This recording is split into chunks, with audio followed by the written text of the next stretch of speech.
So 2023 is over and I am both happy and a little sad because I can't read any more books in 2023, just books in 2024. Today is the 3rd of January, but knowing me, this will most likely be posted like halfway through January, so deal with it.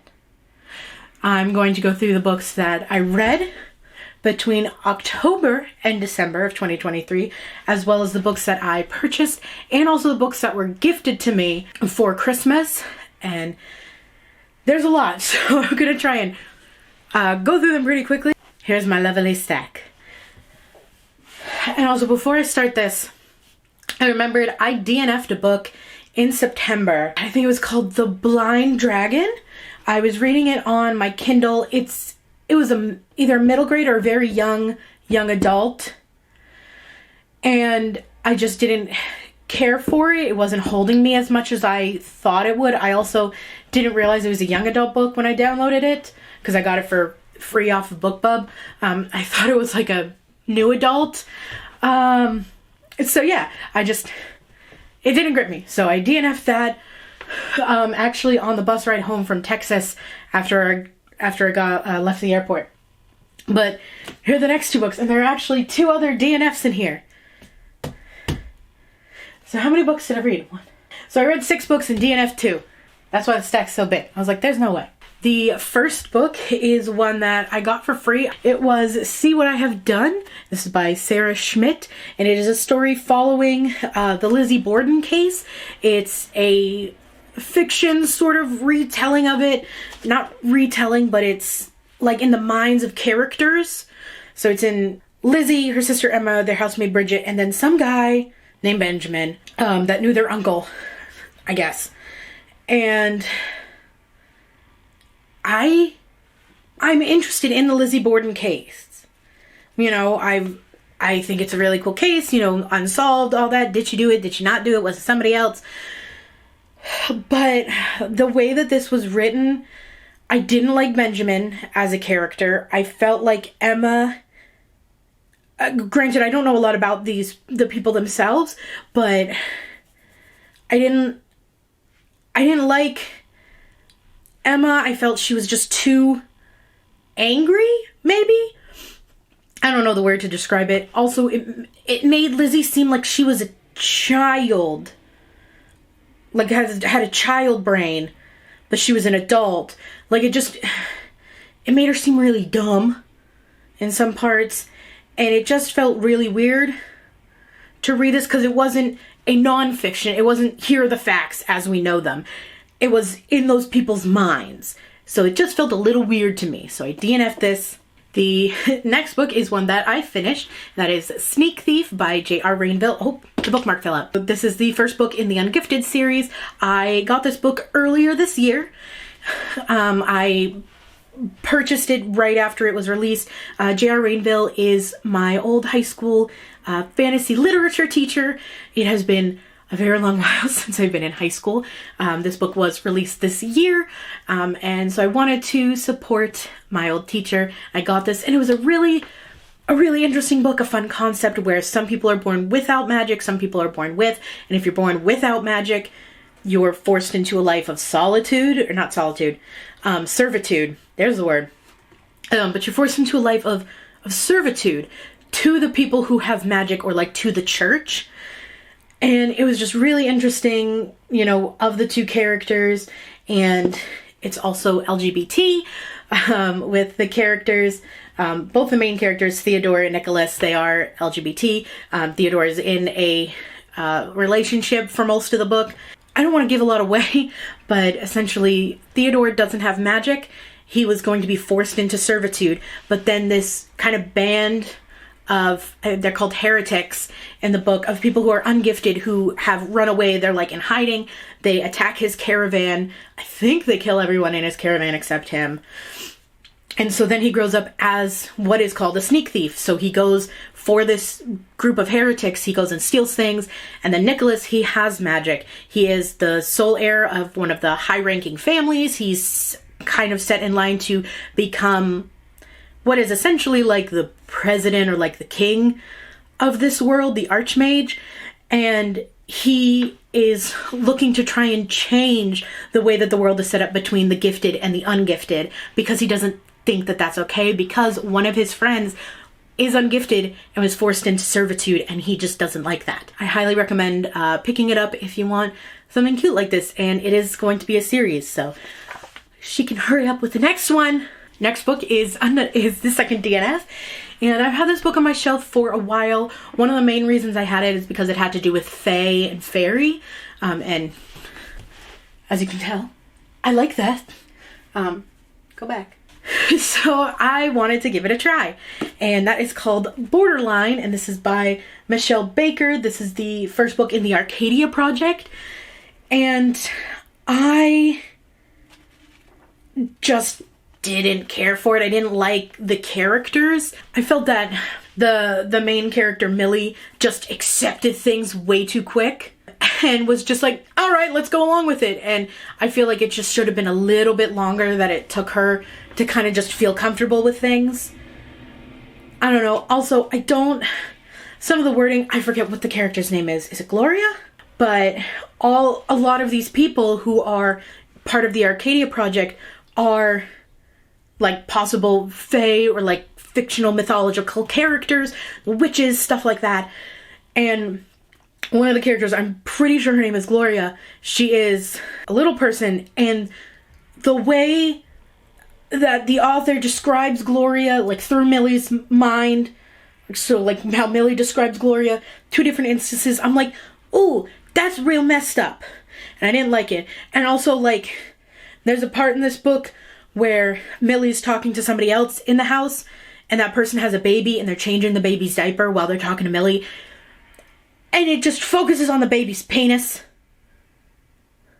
Why? But I just didn't care enough about the story. Yeah.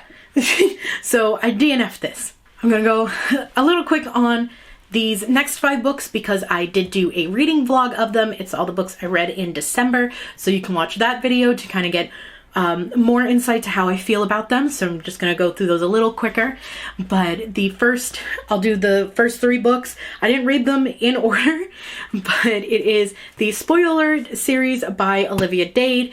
And fun fact, I didn't realize they were an interconnected series, so I read them backwards. I read Shipwreck first, then All the Feels, then Spoiler Alert.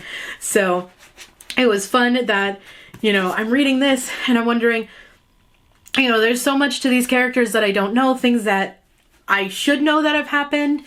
And then I read this one and I'm like, oh, so that's what he was doing. That's what happened at the fundraiser. Okay. And then I read this one and I'm like, oh, that's why Ian wasn't invited. We really learn why they don't like Ian, so much by the end of Shipwrecked when they're all watching the season finale together. I mean, obviously I knew throughout all the books, Ian's not a great guy.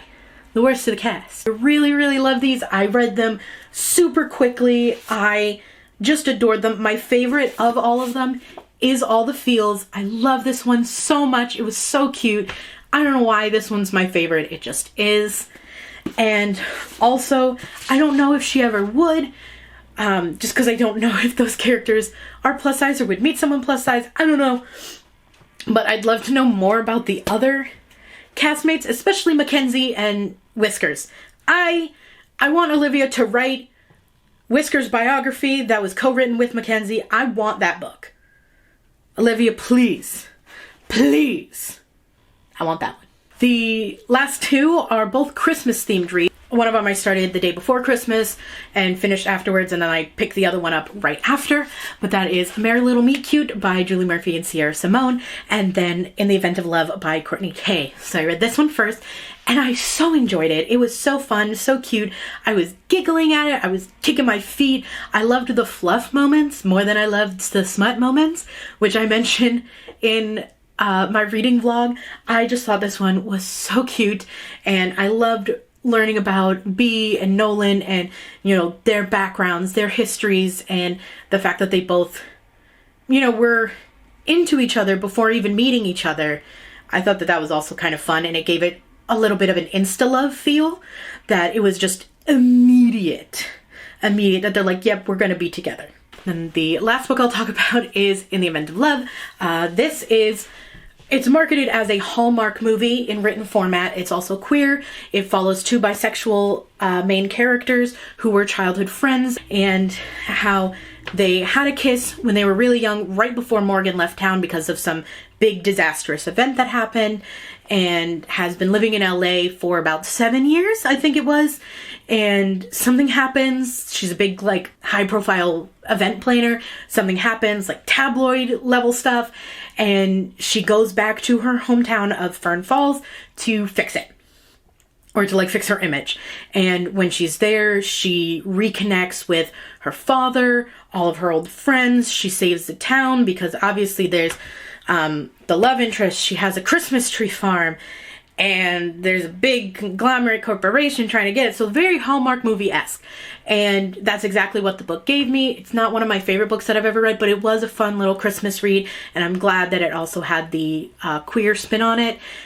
So I highly recommend this book if you love, Hallmark movies or books like that, where it was a second chance romance. On the cover, it says slow burn. I did not feel it was slow burn. But this definitely was friends to lovers and second chance romance. So if you like that, great. And there is a second one that follows Rachel's brother Adam falling in love with another guy in this book, what I'm assuming, because by the end of the book, I'm like, okay, they're a couple already. I don't even need to read their book. So if you're interested in that, go ahead and pick this one up. So those books I read. Now we're going to get to the books that I purchased between October and December. So the first 4 that I purchased, I think I purchased these in October, if not in early November. But I went to a thrift store with my mom, and at this thrift store, they have all of their books. Soft covers or paperbacks are 50 cents. Hardcovers are $1. That's a great deal to me. I got 4 books. I got Kaikei by Vaishnavi Patel, and this is a retelling of a very classic, I think it's South Asian myth or folklore. All I know is that Janani from The Story Ain't Over is like the #1 member of the fan club for this book and this author, and hypes it up so much. So I wanted to pick this one up, and the fact that it was hardcover and it was $1 at a thrift store and in really good condition, I couldn't pass it up. Then the next 2 I found are part of a series. I scoured the shelves. I couldn't find the third one that is on the cover of these, but it is Richard Osman. It is the Thursday Murder Club and The Man Who Died Twice. So these are murder mystery books. It follows this group in a retirement community, and they solve figure out unsolved crimes together. And I thought that was so interesting. And I know these books have a lot of hype, and there's also like foxes on the cover. So I said, sure, let's do it. So if I like these enough, I'll just go out and buy The Bullet That Missed, since I couldn't find it at the thrift store. The 4th book I mainly got because I just wanted to buy an even number of books. I do that sometimes, where I just want to buy an even number of books. And sometimes I don't if there's really nothing that I want.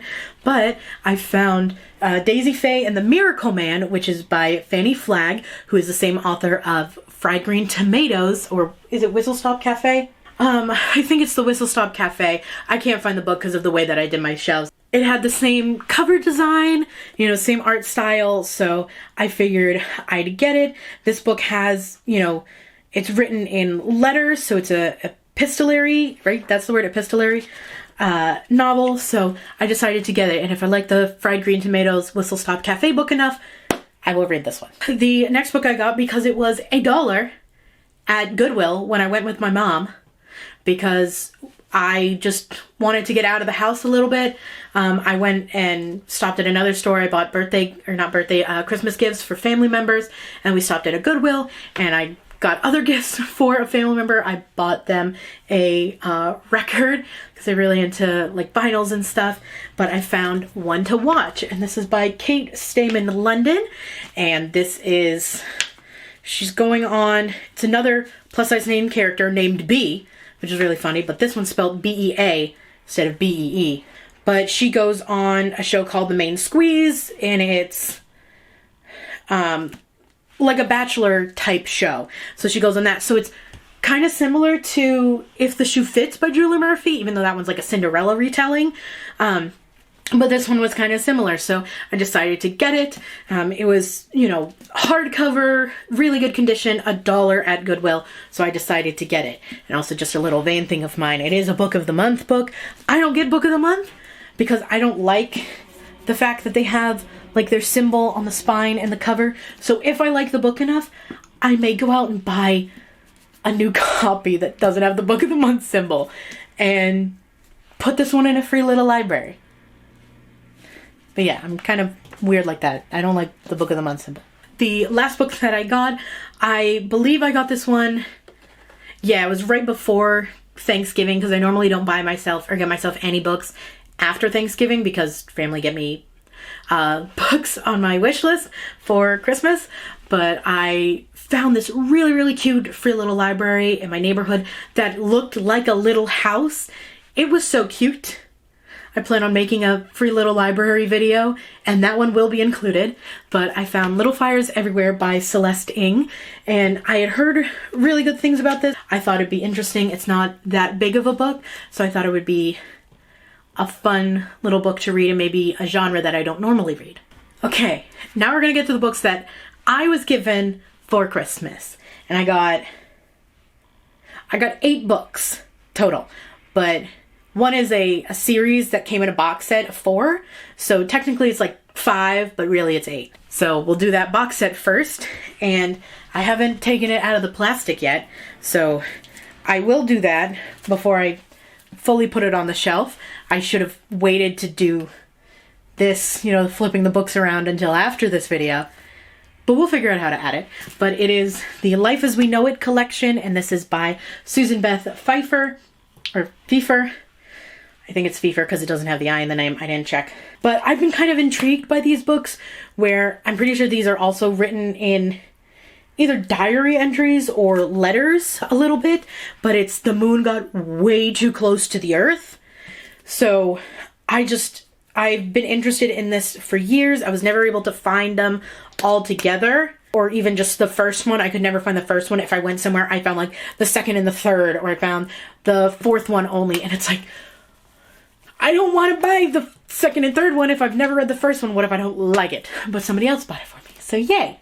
And then the next one, which I straight up told my cousin, because my cousin said, hey, what do you want for Christmas? And I said, I don't really know. And then I texted them back like an hour later going, wait, this book. Because I know it's out. That's A Holly Jolly Ever After by Julie Murphy and Sierra Simone. The next one in this is their Christmas Notch series, so it's the one after A Merry Little Meet Cute. This follows Callum, another member of the band Inked, with Nolan from the first book. And yeah, and the fact that I'm going to be reading these in order, I already kind of know why he's going to be in Christmas Notch. So it's great. I don't have questions, you know? And then the next book, I straight up don't know what this book is about. I saw, I believe it's Riss on TikTok, and they read this book last year and really enjoyed it. And when I looked into it, I thought the art style was really cute that the author was posting, and the fact that there is a plus-size main character, and it's a story about sisters. Are they twins? I don't think they're twins, but they are sisters. But that is To Hold a Flower, and this is by Caroline Sophia Hamill. And so I'm just really interested and see, I think that's a really cute cover, and then it's one of the characters on the back. So yeah, I'm gonna see if I like this one. I think this might be a series, but I'm not 100% sure. But we'll see. The next 2 books my sister got me because I had mentioned them to her a while ago because they were, they're by the same author, they're part of the same world, and they have similar like art styles. And so I was literally showing my sister on my Barnes & Noble app. I'm like, look at these, they're so pretty. And she went, oh yeah?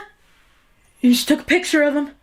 And then 2 days later, was hanging out with her boyfriend and texted me and went, hey, if I use your Barnes & Noble membership at Barnes & Noble, will you see what I purchased? And I went, not unless you ordered it online through my account. So she went, great. And so I kind of knew she was getting these for me. But those are The Last Unicorn and The Way Home, both by Peter S. Beagle in this beautiful art style. I love it. This one has 2 different novellas from this world. I already had a copy of The Last Unicorn. It was like a yellow cover. My cousin and my aunt have it because they both like The Last Unicorn, so they borrowed it to read it. So now I still have a copy here at home that I can read, and I can read these. Two Hearts and Sows are the 2 little novellas in here. So excited about that. I now want to try and find multiple different editions and copies of The Last Unicorn because there's some really pretty versions out there that I've seen. So maybe I'll have as many versions as like The Iron Fae and The Hobbit. These are the books that I read, purchased, and was gifted between October and December. Really happy with these. Now I have to figure out how to add these onto my shelf in my little backwards TBR version, and the books that I have read, how to add them on in there. But let me know if you've read any of these books, if you really like them, or if there's any books similar to the ones that I've read that you think I'd like. Let me know down in the comments, and I will see you guys in another new video soon. A bientôt!